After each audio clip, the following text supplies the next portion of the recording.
This city is located in Europe, but does it feel like Europe? We're gonna find out in this video. Let's take a look at the modern Minsk. Minsk is the capital and the largest city of Belarus, with a population of 2 million people, making it the 11th most populous city in Europe. Minsk has a convenient location at the crossroads of Russia, Ukraine, Poland, and the Baltic states. As you would expect, Minsk is the largest industrial center of the country. Unlike many other Soviet cities, Minsk was not heavily deindustrialized in the 1990s, and today about 40% of the workforce is still employed in the manufacturing sector. There are numerous tractor, automobile, and diesel engine plants within the city limits. Over 70% of the produced goods are exported, mostly to Russia, making Belarus very dependent on Russia in many ways. According to Numbeo, the average salary in Minsk is about $450, which may seem little, but it's way above the Belarus average of $150. The income gap between the capital city and the rest of the country is obvious. The IT industry in Belarus has grown substantially in the last decade.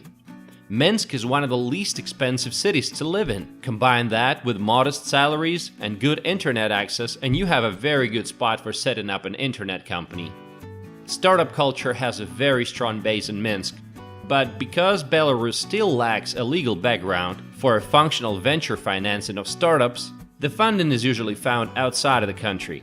So many small projects started by local teams are oftentimes then bought by foreign investors. Good examples are Viber, Maps.me, MSQRD, and Juno.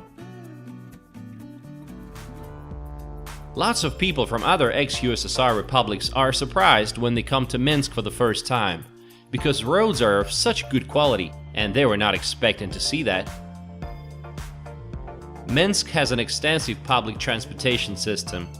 Buses, electric buses, trams, and subway. All of them are actually manufactured locally. School children can use public transportation for free. And now they have electronic timetables at the bus stops, just like in Europe. Minsk Metro consists of 2 lines and 29 stations. The third one is under construction and is expected to open around 2020. 11 metro stations have public bathrooms, something you don't find in Moscow and many other cities. The people of Minsk seem to be friendly and peaceful. I never witnessed a single fight or people screaming at each other in public. Car drivers remember to stop before the pedestrian crossing. By the way, when talking to locals, if you want to be polite, remember, the country name is Belarus, not Belarusia or White Russia. Locals take it personally. Minsk has many colleges and universities, more than 200,000 students altogether. There are indeed a lot of beautiful girls here, so stereotypes exist for a reason.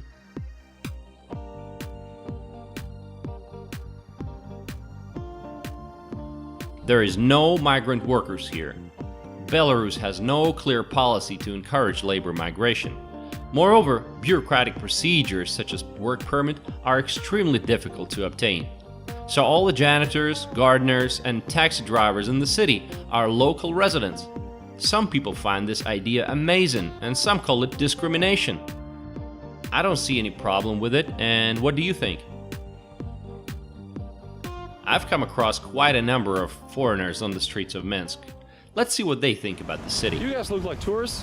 We're tourists. Yeah. I bet you are. How do you like it in Minsk? A little bit. It's Just amazing. honestly. Really? Way better and different to what I thought it would be. You're from UK? Ireland. Excuse me. Ireland. Okay. Yeah. Yeah, this is amazing. We've been so lucky with the weather. Yeah. Unbelievable. Yeah. Just making a short video at the same time. Okay, So what's your name and where do you come from? I'm Steven Sterling from Santa Barbara, California. And we've been in the city for a day now. It's fantastic exploring Minsk. We had kind of no impression. This is not a city known for kind of tourism, for American tourism. And so it's very nice. Streets are very clean, great condition. The architecture, fantastic. and we've been walking around, took the metro. That was a great experience. Saw the victory parade. That was great as well. Just had a really good time here, and it impressed us is probably the best way to put it. But I would recommend it for tourism. Prices are not bad, and the amenities are there, so it's everything you need. It's got me wondering, is it comfortable for foreigners to be in Minsk? Do they speak English in Minsk? Well, let's find out. Excuse me, do you speak English? I'm trying to find a place where I can exchange some money. I have American dollars, local money. Go to shop center, Galleria. Which one? Go ahead and then to the left and then ahead. Seems like it went well. What are the advantages of living in Minsk? Bike trails. Trust me, this is a bike-friendly city. There are bike trails in many parts of town. And I'm talking about good quality lawn trails where you can actually enjoy the scenery while riding through the many green parts of the city, especially along the beautiful Svislich River. It's a green city, and there's no shortage of parks here. The parks are meticulously maintained, and you'll rarely find locals cutting across the grass for a shortcut.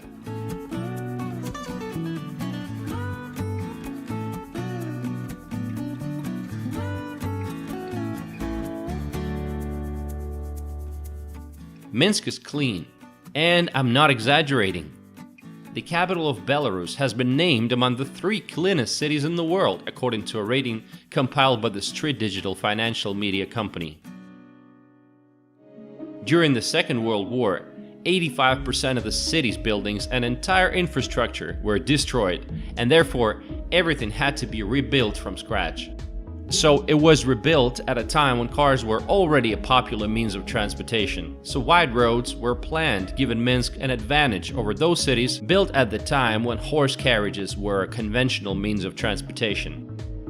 And today, the city is lucky enough to have wide roads in the very center.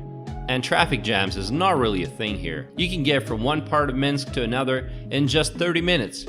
And you're not gonna have a problem leaving the city. Got off work on a nice summer day? Great, you'll be chilling at your dacha in the magical Belarusian countryside in no time. The city's so close to other European cities, it's just 2.5 hours to get to Vilnius by train or by car. The city feels incredibly safe. Minsk is one of the safest cities of the ex-USSR countries. There's a strong police presence everywhere, especially in the center. In addition to that, President Lukashenko recently proposed to involve the military in patrolling the city streets. Considering that Minsk is such a heavily policed city, is it even possible for its residents to get together and protest and demand something? Possible, yes, but it comes with consequences. After all, Belarus is not nicknamed the last dictatorship in Europe for nothing. Comes as no surprise that young people I talked to saw no economic prospects in today's Belarus and no chances for political change in the foreseen future. Is Minsk a good place to visit? Yes. In recent years, large hotel chains such as Hilton, Marriott and Novotel have come to the city. Why do people want to go to Minsk?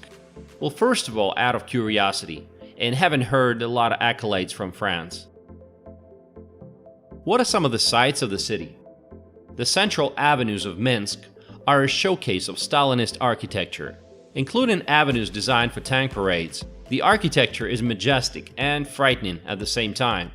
The main city street is Independence Avenue.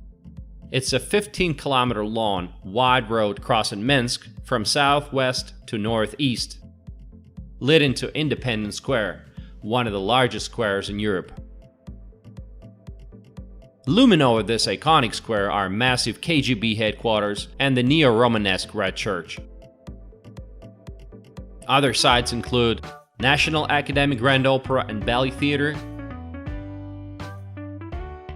the Gate of Minsk on Privokzalnaya Square, monumental towers in the style of Stalin Empire style.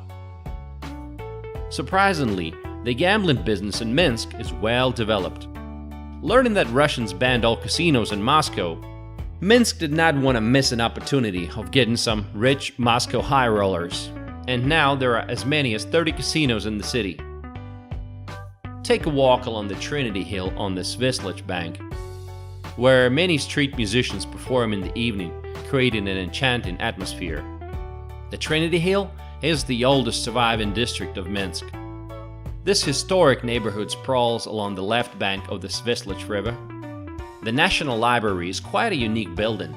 It's a 23-story building in the form of rhombicuboktahedron. What a word! The Palace of Independence is the residence of President Lukashenko. And to get a great view of the city, go to Hotel Belarus. They have an observation deck on top. Outside of the city, make sure you visit the Oginsky Palace. Nesvizh and Mir palaces are great places to explore old Belarus, and great parks at the same time. You can spend a whole day in those beautiful places.